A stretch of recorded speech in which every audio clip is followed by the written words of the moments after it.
이 세상에 눈에 넣어도 안 아픈 게 자식이라고도 하죠. 누구나 그런 마음은 마찬가지로 생각합니다. 하지만 이런 마음을 안 먹는 부모들도 있다고 하죠. 오늘 제가 여러분들께 소개하고 싶은 사연은 바로 자식에 관련된 이야기인데요. 바로 저희 시누이 이야기를 해보려고 합니다. 안녕하세요. 저는 경기도 양주시에 거주하고 있는 내년이면 40대를 바라보는 39세 여성입니다. 처음부터 양주시에 살았던 건 아니고요. 여기에 남편이 예전에 분양받아 놓았던 아파트가 있어서 아이 낳고 여기로 이사 오게 되었어요. 처음에는 서울에서 오래 살다가 갑자기 경기도로 가니 아직 운전도 못해 굉장히 불편할 것 같아서 사실 반대를 많이 했습니다. 근데 그 아파트가 평수도 지금보다 훨씬 크고 교통편 불편한 거 빼고는 더 나을 것 같아서 이사와서 살고 있는데 정말 좋기는 해요. 신도시라 교통편 불편한 거 빼고는 아이 키우기에는 정말 좋더라고요. 근데 여기 양주에 아파트가 많이 지어지면서 근처에 시댁과 시누이도 도보로 한 15분, 20분 정도 되는 거리에 살고 있어요. 친정은 서울이고요.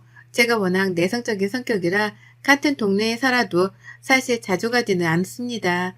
부르시면 가고 누구 생일이나 생신 때 가는 정도지 남편도 시댁에 가자는 말을 잘 안 해서 그나마 다행이라고 생각하고 살고 있답니다. 남편한테는 15살 정도 어린 여동생이 하나 있는데요. 바로 신우입니다. 남편과 저도 한 5년 정도 연애하다가 결혼한 케이스라 여동생이 있는 건 알았지만 나이 차이가 많이 나던지라 교류가 많이 없다고 하더라고요. 그리고 저희가 결혼하고 나서 우리가 허니문 베이비로 아이가 생기고 지금 초등학생 3학년이랍니다. 첫 손주라 친가 외가에서 사랑을 듬뿍 받고 자란 아이랍니다. 그렇게 제 결혼 생활은 무탈이 아주 평범하게 살고 있다고 생각했습니다. 저는 집에서 일하는 프리랜서라 아이를 보는 데 있어 조금 더 자유로운 편이고 남편의 회사도 워라밸이 있는 곳이라 주말에는 꼭 쉬고 야근은 2달에 한 번 할까 말까 정도인데요. 그래서 남편도 육아 참여도가 굉장히 높은 편입니다. 그래서 사실 이 정도면 결혼해서 사는 지금이 가장 행복할 때라고 생각했습니다. 다들 아시겠지만 결혼은 연애 때와는 완전 다르잖아요. 연애는 정말 우리 둘만 생각하면 되겠지만 결혼은 양가 집안이 어울려서 해야 하는 것도 있고 생각보다 많은 희생이 필요한 게 전 결혼이라고 생각했습니다. 물론 남자 여자 둘 다요. 저의 이런 평범한 일상을 깬 건 다름 아닌 15살 어린 신우였습니다. 제가 알기로는 원래 직장이 멀어 그쪽에서 자취하고 있었는데 어느 날 연락이 잘 안 돼 시부모님이 신우이네에 갔을 때 함께 회사 다니는 남자친구와 동거 그리고 임신 6주 된 아이까지 있었다고 해요. 그 자리에서 시어머니는 거의 실신할 뻔했고 시아버지는 안 태우던 담배를 피실 정도로 집안이 아수라장이 된 적이 있어요. 시댁에서는 남자 쪽이 별 볼 일 없다고 아이를 포기하라고 했지만 신우는 싫다고 강력하게 바라는 바람에 결국에는 둘이 결혼하게 되었습니다. 신우이 매제 둘 다 동갑이고 또 그 매제는 신우이보다 일한 지도 더 얼마 안 돼서 둘 다 월급도 굉장히 작았던 편이라 시댁 근처에 작은 평수 전셋집을 얻어주고 매제는 시아버지 친구분의 회사에 들어가서 일을 하기로 했다고 했습니다. 거기까지는 솔직히 아직 둘 다 어리니까 그럴 수 있다고 생각했는데요. 저는 놀라기는 했지만 나이는 어리지만 둘 다 성인이고 충분히 아이를 만든 일을 했으면 책임지는 게 맞다고 생각해서 결혼하는 게 당연하다고 생각했습니다. 그래서 신우이 출산할 때 아이용품 사는데 보태라고 현금이랑 정말 좋은 유모차도 선물해주고요. 조카 100일 때도 현금이랑 전통차까지 선물했습니다.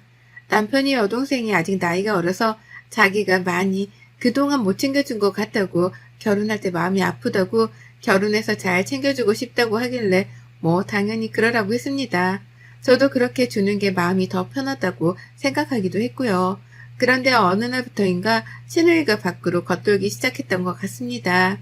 시어머니가 가까이 사니 아이를 맡겨두고 하루 종일 집에 들어오지도 않고 PC방에 가 있고 친구들 만나서 외박까지 하고 와서 매제랑 그것 때문에 엄청 싸우고 사내만에 했다고 할 정도였으니까요. 그때마다 시댁에서는 아직 애가 어려서 그런지 이해해달라 자기가 타일겠다면서 매일같이 100일 된 아이를 봐주시더라고요. 제가 보는 게 아니니까 시어머니가 딸 손주 봐주는 건 뭐 상관없다고 생각했습니다. 근데 신우이가 그 이후에도 계속 삐뚤게 나가는 모습이 보였고 참다 못한 매제가 더 이상 못 살겠다면서 집을 나갔다고 해요. 그래서 네가 진짜 이렇게 애도 안 보고 자꾸만 나가서 거들 거면 찾지 말라고 하고 나갔다는데, 신우이는 자기 남편이 나가는데도 알아서 하라고 하고 자기 노는 것만 중요하게 여기더라고요. 물론 아직 나이가 어리니까 놀고 싶은 마음 너무 이해합니다.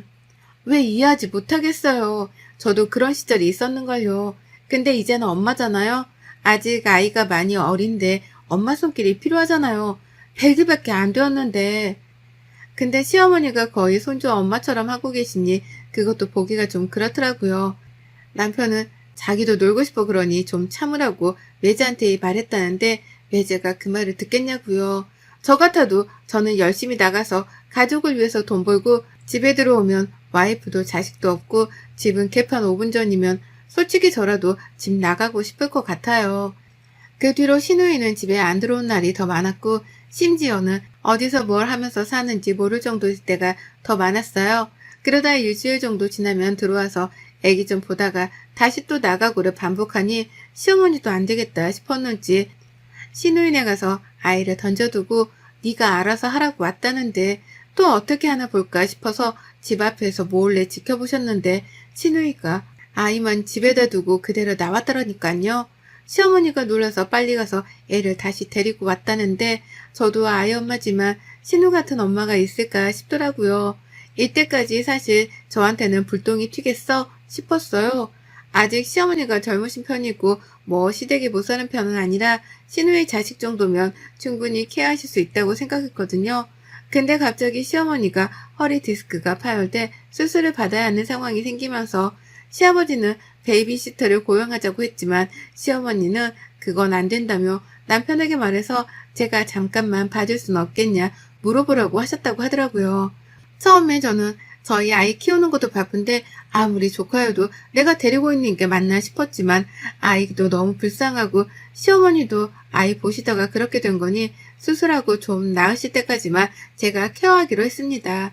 진행했던 일을 잠시 멈추고 오랜만에 100일 된 아이를 보는데 둘째 생각도 나고 또 조카가 너무 순둥해서 진짜 찡찡거리며 우는 일도 없더라고요. 그래서 보기가 정말 수월했던 것 같습니다. 근데 아이도 엄마의 품을 찾는지 저녁 때 잠자려고만 하면 마지 울더라고요. 잠투정하다가 잠이 한번 들면 잘 안 깨기는 하는데 자꾸만 져서 물려고 하는 건지 가슴 쪽으로 파고 들어오는데 마음이 짠하더라고요. 제가 정말 남의 일에 관여를 잘 안 하는 편인데 결혼하고 처음으로 아이 사진과 신우에게 장문의 카톡을 보냈어요. 아이가 엄마를 찾는 것 같다. 어린 나이에 결혼해서 아가씨 힘든 거 가족들 전부 다 안다. 그래도 이렇게 집에도 안 들어오고 그러면 가족들도 다 걱정하고 어머님도 지금 허리 디스크 수술을 하셔야 할 정도다. 문자 보면 집으로 들어오라고 정말 마음을 담아서 보냈습니다. 다음날 확인한 것 같던데 답장을 따로 보내지는 않더라고요. 그러고 며칠 뒤에 초인종이 울려 나가보니 신우이더라고요.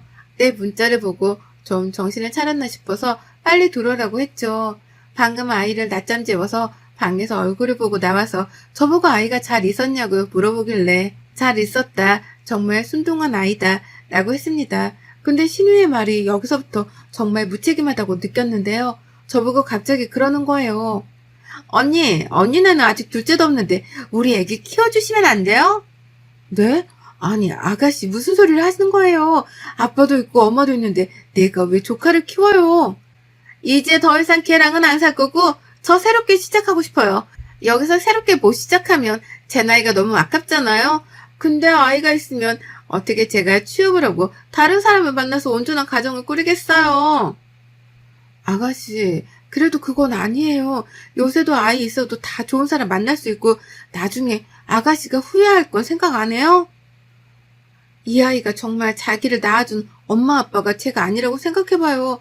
어떻겠어요, 마음이. 평생 말 안 하면 되잖아요, 언니가. 그건 하여튼 말이 안 되는 얘기고 그렇게 할 거면 나이 못 보니까 데리고 가요. 아, 알았어요. 엄마 낳는 대로 다시 올게요. 하며 후다닥 나가더라고요. 그 이야기를 듣는데 신우이는 정말 진짜 모성애가 일도 없어 보였다고 해야 할까요? 어떤 거에 또 미쳐서 저러는지는 모르겠지만 자기 자식까지 팽개쳐두고 저러니까 정말 엄마의 자격도 없다는 생각이 들더군요. 또 그리고 조카가 괜히 불쌍해지고요.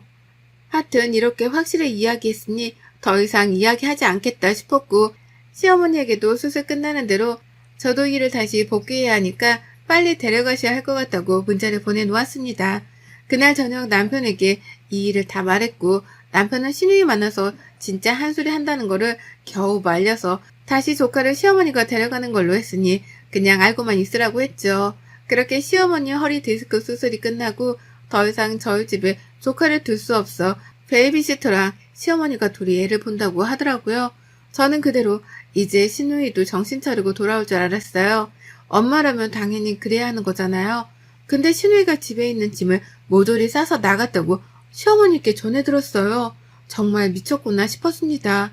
모든 가족들이 매제한테도 연락하고 친구들한테도 연락해봐도 아무 곳에도 가지 않았다고 하니 걱정도 되었는데 시어머니한테 딱 한마디 왔대요. 엄마 미안해. 우리 애기 잘 키워줘. 성공해서 갈게. 라고요. 아니 이게 말이 됩니까? 무슨 성공을 자기 자식을 버리고 합디까. 어처구니가 없어 남편이랑 저랑 시댁이랑 동시에 신우이한테 전화하는데 핸드폰 번호도 바꿔버렸더라고요. 이건 무슨 아이를 보육원에 맡기고 도망가는 꼴이잖아요. 그대로 어머님은 다시 디스크가 터져 먼저 누우시고 시아버지는 매일같이 술에 취하셔서 들어오시고 남편도 괴로워하고 베이비시터만 조카를 볼 수 없는 상황이라 어쩔 수 없이 다시 저희 집으로 데리고 왔습니다. 베이비시터도 시아버지가 같이 보내주셔서 제가 일하는 동안에는 시터 이모님이 봐주고 저녁에는 제가 보는 걸로 이렇게 조카를 키우기 시작했습니다. 처음에는 도대체 왜 이런 일이 일어날까? 나한테 왜 이런 일이 일어났을까? 싶더라고요. 근데 점점 커가는 아이의 모습을 보니 부모님을 선택해서 태어날 수 없는 아이가 무슨 잘못이 있겠냐 싶어서 조카를 저희 둘째로 저는 받아주기로 했습니다. 호적의 문제는 둘째치고 할머니, 할아버지 손에서 자라는 것보다 차라리 저랑 남편 손에서 자라는 아이가 더 낫다고 판단했습니다. 저는 정말 이성적인 사람이었는데 이번 일은 그럴 수가 없겠더라고요. 마음을 먹고 시댁에 가서 조카를 둘째로 입양해서 키우려고 한다. 입양은 거창한 말이고 그냥 저희 집에서 저희 아이랑 동생처럼 같이 키우고 싶다라고 하니 시아버지, 시어머니가 제 말을 듣고 오시더라고요. 그렇게 생각해줘서 고맙고 미안하다고요. 할머니, 할아버지 손에 자라서 나중에 자기 엄마 아빠는 누구야? 하는 것보다는 나을 것 같다고 내린 결론이었습니다. 그렇게 그 결론을 내고 사니 마음은 편안하더군요. 그렇게 아이가 커가는 모습을 보았고 100일이던 아이는 이제 3살이 되었네요. 저희 아들도 동생이라고 생각하고 많이 아껴주고 아직 어린애긴 하지만 저랑 남편한테 엄마 아빠라고도 말하니까 사실 이것만으로도 저는 되었다고 생각했습니다. 제가 조카를 키우게 되면서 시댁에서는 가지고 계시던 조그만 빌라를 제 명의로 해주셨고 한사코 됐다고 했지만 꼭 받아달라고 해 남편도 네가 받는 게 맞다고 해 거기서 나오는 월세를 받고 있습니다. 누가 꼭 좋으라고 한 일은 아니지만 정말 아기가 너무 불쌍하고 모른 척 할 수가 없었는데 지금 와서 생각해보면 조카를 자식처럼 키운다고 생각한 게 정말 잘한 일이라는 생각이 들었습니다. 그렇게 다시 평온했던 저의 일상에 이번에 신우이가 나타났네요. 그것도 2년 만에요. 신우이는 너무 멀쩡한 얼굴로 시댁에 찾아왔고 무턱대고 자기 아이는 잘 있냐고 물어봤다고 합니다. 시어머니가 신우이가 왔다고 알려주셨고 흥분되는 마음을 가라앉히고 시터 이모한테 아이들을 부탁하고 시댁으로 갔습니다. 신우이는 저를 보더니 언니 잘 지냈냐면서 언니 선물도 사왔다고 웃으며 말을 하는데 정말 귀싸대기를 한 대 날려주고 싶었습니다. 그러면서 자기 아이는 어딨냐고 얼마나 컸냐고 너무 보고 싶었다고 해서 제가 한마디 해줬습니다. 아가씨 아이 없어요. 버리고 갔잖아요. 버리고 간 엄마가 왜 이제 와서 아이를 찾아요? 언니 버리다니요. 잠깐 맡긴 거죠. 어떻게 부모가 자식을 버려요? 그건 버린 거죠. 문자 하나 남겨두고 짐 싸서 나간 걸 버린 거라고 해요. 언니 그만하고 우리 아이 어딨어요? 라고 물어보길래 시어머니가 안 되겠다 싶어서 입양 보냈어 라고 하시더라고요.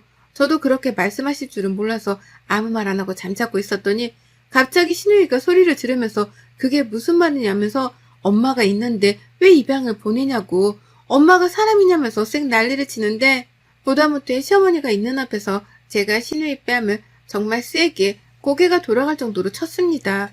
거기 있는 사람들이 다 놀랐고 자식 버린 어미가 무슨 낯짝이 두꺼워서 이딴 행동을 해? 너 진짜 뻔뻔함의 극치를 넘어섰구나?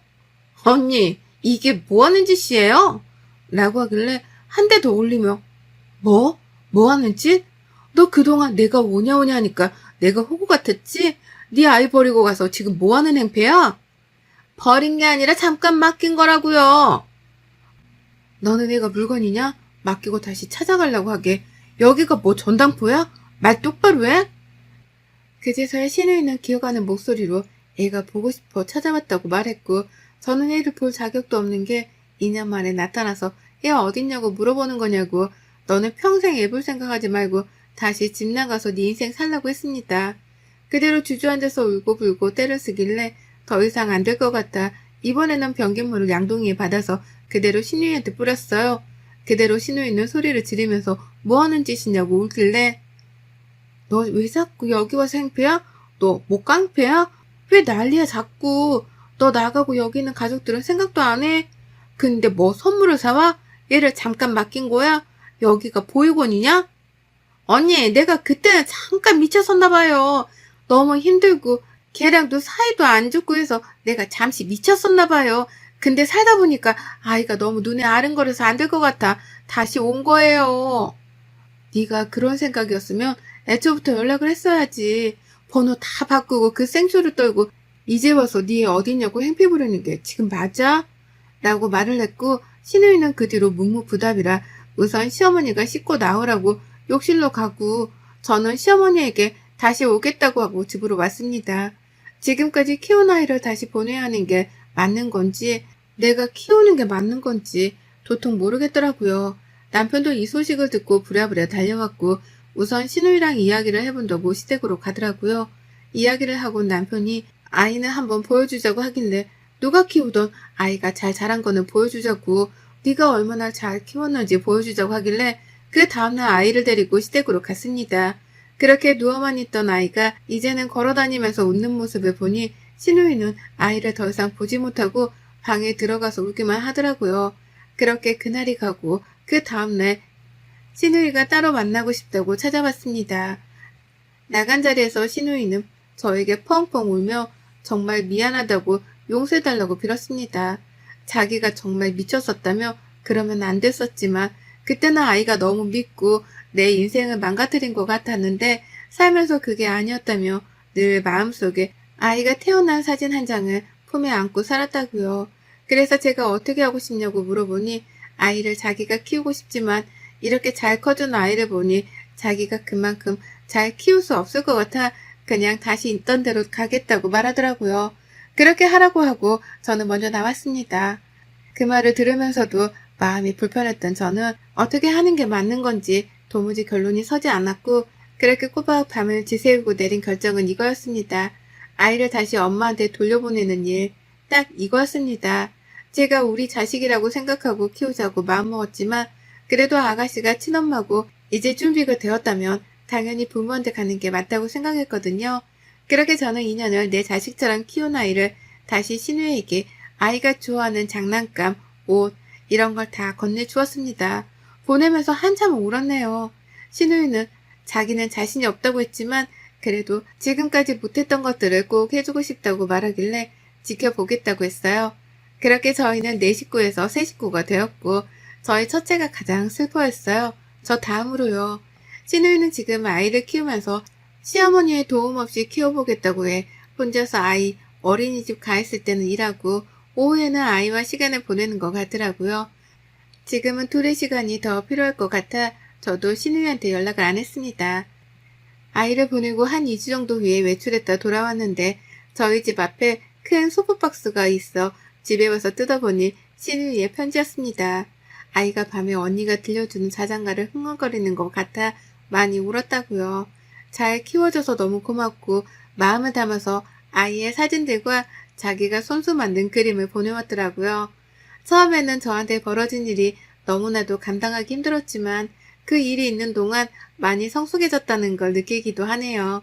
그리고 신우이가 저 때문에 많이 철들었다고 시부모님이 늘 고맙다고 하시니 이걸로 되었다고 생각이 돼서 가족들 모두 잠든 밤 저 혼자 좋아하는 맥주를 마시며 사연을 보내봅니다. 사연을 봐주시는 모든 분들께 감사 인사 전하며 가정의 행복이 늘 있기를 기도하고 기도합니다.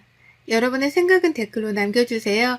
오늘도 시청해 주셔서 정말 감사합니다.